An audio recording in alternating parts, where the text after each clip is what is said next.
আয়েশা সিদ্দিকা রাদিয়াল্লাহু তাআলা আনহা তিনি সেখান থেকে চলে আসতেন। তারপরে আলহামদুলিল্লাহ আল্লাহ শুকরিয়া আদায় করতে করতে তিনি ঘরে চলে আসতেন। ফজরের আগ দিয়ে যখন নবীজির নামাজ শেষ হয়ে যেত, আয়েশা রাদিয়াল্লাহু তাআলা আনহা তিনি নবীজি ঘরে আসার সাথে সাথে তাকে সালাম করতেন, করার পরে জিজ্ঞাসা করতেন, ইয়া রাসূলুল্লাহ, ইয়া হাবিবাল্লাহ, আপনার তো অতীতের গুনাহ আল্লাহ তাআলা মাফ করে দিয়েছেন, সুবহানাল্লাহ।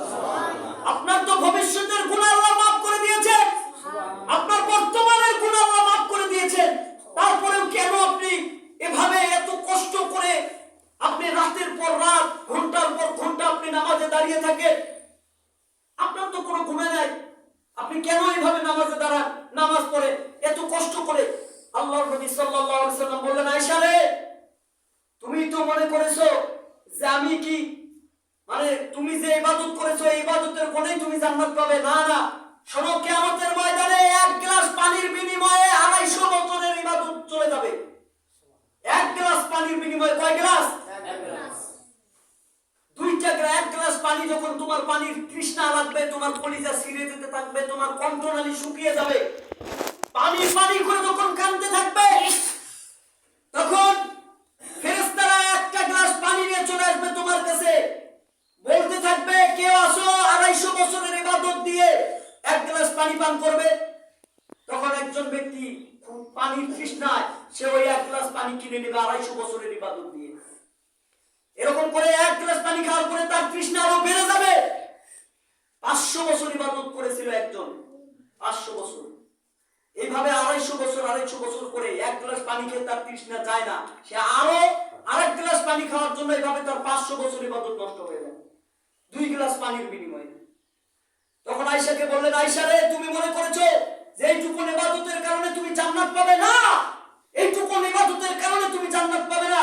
যে আল্লাহ তাআলা আমার জীবনটাকে এত সুস্বাদুময়, এত সুন্দরময় করে দিয়েছেন, যে আল্লাহ তাআলা আমার অতীতের গুনাহ মাফ করে দিয়েছেন, যে আল্লাহ তাআলা আমার ভবিষ্যতের গুনাহ মাফ করে দিয়েছেন, যে আল্লাহ আমার বর্তমানের গুনাহ মাফ করলেন, যে আল্লাহ আমাকে নবী করে পাঠাইলেন, যে আল্লাহ তাআলা আমাকে এত ভালোবাসেন, সেই আল্লাহর কি শুকরিয়া আমি আদায় করব না?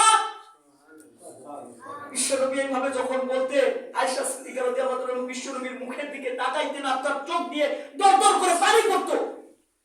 জি ইয়া রাসূলুল্লাহ, আমি কি করলাম?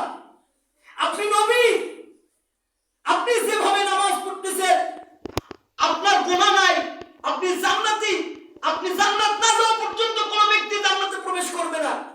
আপনি সুপারিশ না করলে কোনো নবী সুপারিশ করার সুযোগ পাবে না। আপনি তো জান্নাতি, তারপরেও যদি আপনি আল্লাহর শুকরিয়া। আয়েশা সিদ্দিকা রাদিয়াল্লাহু তাআলা আনহা তিনি সেখান থেকে চলে আসতেন। তারপরে আলহামদুলিল্লাহ আল্লাহ শুকরিয়া আদায় করতে করতে তিনি ঘরে চলে আসতেন। ফজরের আগ দিয়ে যখন নবীজির নামাজ শেষ হয়ে যেত, আয়েশা রাদিয়াল্লাহু তাআলা আনহা তিনি নবীজি ঘরে আসার সাথে সাথে তাকে সালাম করতেন, করার পরে জিজ্ঞাসা করতেন, ইয়া রাসূলুল্লাহ, ইয়া হাবিবাল্লাহ, আপনার তো অতীতের গুনাহ আল্লাহ তাআলা মাফ করে দিয়েছেন, সুবহানাল্লাহ। আপনার তো ভবিষ্যতের গুনাহ আল্লাহ মাফ করে দিয়েছেন, আপনার বর্তমানের গুনাহ আল্লাহ মাফ করে দিয়েছেন। তারপরেও কেন আপনি এভাবে এত কষ্ট করে আপনি রাতের পর রাত ঘন্টার পর ঘন্টা আপনি নামাজে দাঁড়িয়ে থাকেন? আপনার তো কোনো গুনাহ নাই, আপনি কেন এইভাবে নামাজে দাঁড়ান, নামাজ পড়ে এত কষ্ট করে?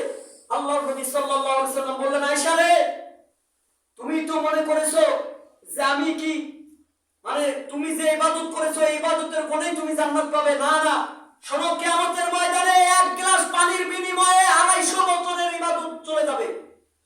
এক গ্লাস পানির বিনিময়ে কয় গ্লাস? এক গ্লাস।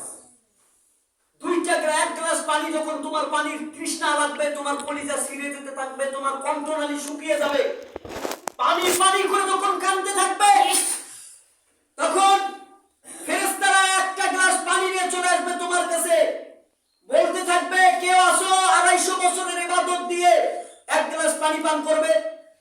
তখন একজন ব্যক্তি খুব পানির তৃষ্ণায় সে ওই এক গ্লাস পানি কিনে নেবে 250 বছরের ইবাদত দিয়ে। এরকম করে এক গ্লাস পানি খাওয়ার পরে তার তৃষ্ণা আরো বেড়ে যাবে। 500 বছর ইবাদত করেছিল একজন, 500 বছর। এইভাবে 250 বছর করে এক গ্লাস পানি খেয়ে তার তৃষ্ণা যায় না, সে আরো আরেক গ্লাস পানি খাওয়ার জন্য এইভাবে তার 500 বছর ইবাদত নষ্ট হয়ে যায় 2 গ্লাস পানির বিনিময়ে। তখন আয়েশাকে বললেন, আয়েশা রে, তুমি মনে করেছো যে এইটুকু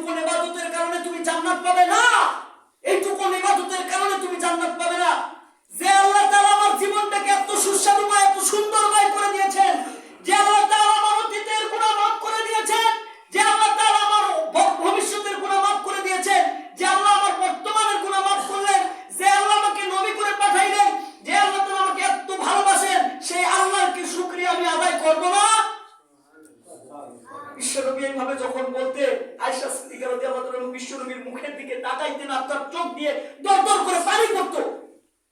জি ইয়া রাসূলুল্লাহ, আমি কি করলাম? আপনি নবী, আপনি যেভাবে নামাজ পড়তেছেন, আপনার গুনাহ নাই, আপনি জান্নাতি, আপনি জান্নাত না যাওয়া পর্যন্ত কোনো ব্যক্তি জান্নাতে প্রবেশ করবে না। আপনি সুপারিশ না করলে কোনো নবী সুপারিশ করার সুযোগ পাবে না। আপনি তো জান্নাতি, তারপরেও যদি আপনি আল্লাহর শুকরিয়া